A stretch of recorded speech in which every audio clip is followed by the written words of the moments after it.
मोक्षाकडे नेणारी राष्ट्रशक्ती आणि आपल्या भारतभूमीला पारतंत्र्याच्या कास्यातून मुक्त करणाऱ्या तमाम वीरांना, समाज सुधारकांना माझा मानाचा मुजरा.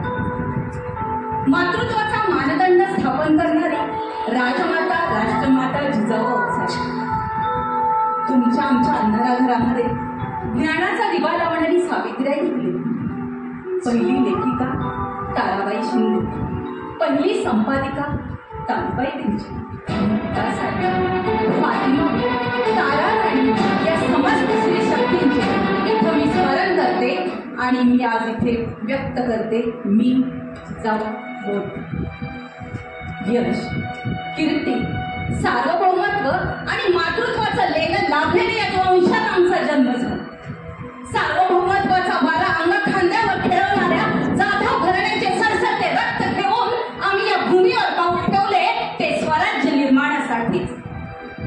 लखोजी राजांचे तारेवार निशाणा उतारणी हाती धरली, हत्तीवरून साखर म्हटली, घरापुढे रांगोळ्या काढल्या, तोरणे बांधली आणि आनंदाला उठला आणि मोठ्या थाटात आमचे नाव ठेवले जिजा. जिजा म्हणजे जय आणि विजय. चार भावंडाच्या पाठीवर जन्माला आलेलं कन्या. लहानपणी आमच्या मायबापांनी मस्तकी संस्काराचा टिळा लावला, हाती स्वाभिमानाची तलवार दिली, इतिहास बदलण्याचे विचार दिले, इतिहास घडवण्याची नजर दिली. आणि म्हणूनच ह्या दुर्दम्य अशा इच्छाशक्तीमुळे आम्ही ठरलो पहिल्या स्वराज्य संकल्पिका. ज्या शिवबाने एक राजमाता म्हणून जो मानदंड आमचा स्थापित केला असेल तरी सिंदखेडच्या जाधव घराण्याची आणि वेरूळच्या भोसले घराण्याची सून, जाधव आणि भोसले दोघे सरदार घराणी. विवाहाने दोघांचे ऋणानुबंध जुळले. आमचे लहानपणी आजूबाजूला सरदारांची मन, रयतेची गारहाणी, रयतेवर होणारे अन्याय हे सारे नित्याचे. हे सारे आम्ही अनुभवले, वास्तव जाणले. युद्ध काळात आम्ही आमच्या जगदेवराय काळांबिका आम्हाला ठाऊक आहे आम्ही आमच्या लहानपणी काय केले. आम्ही आमच्या लहानपणी 700 मुलींची फौज तयार केली. सकाळी सकाळी आम्ही घोड्यांवरून रखेडही करायचो. गावकुसातल्या बायका काही कुचबुच करायच्या, काही कौतुक करायच्या, काही नाकही मोडायच्या. म्हणायच्या या मुलींचं कसं होईल. पण आमच्या स्वतः बरोबर इतरांचं रक्षण करता आलं पाहिजे. स्वतः आमच्या आऊसाहेबांनी माळसाराणीनं आम्हाला युद्धकला शिकवली.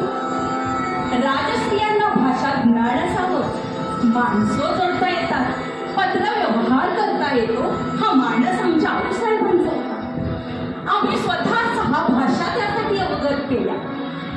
नामदेवांची गाथा, रामायण, महाभारत यासारखे ग्रंथ आम्ही वाचले आणि समजून घेतले.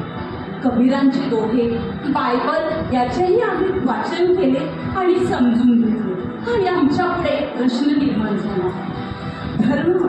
धर्म म्हणजे काय. मानव सकल कल्याण की कर्मकांड. आणि त्यातच आमच्या आऊसाहेबांची खंत होती. आम्ही परकीयांची चाकरी का करायची. झुंजीत झुंजणार आम्ही, मारणार आम्ही आणि मरणारही आम्ही. आणि विजयी होतो तो शहा बादशहा. आम्ही स्वतःसाठी का झुंजत नाही.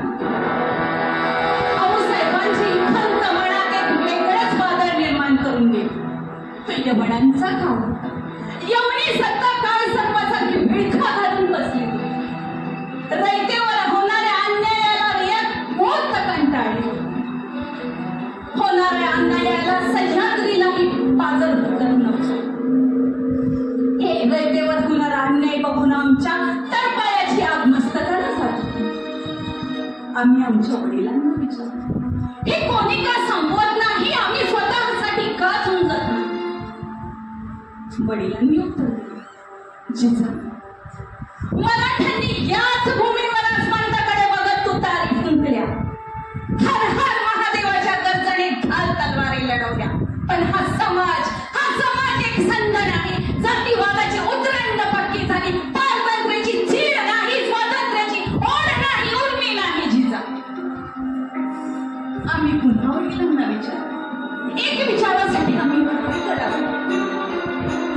डोळ्यांची झुळवळ करून वडिलांनी पुन्हा उत्तर दिलं.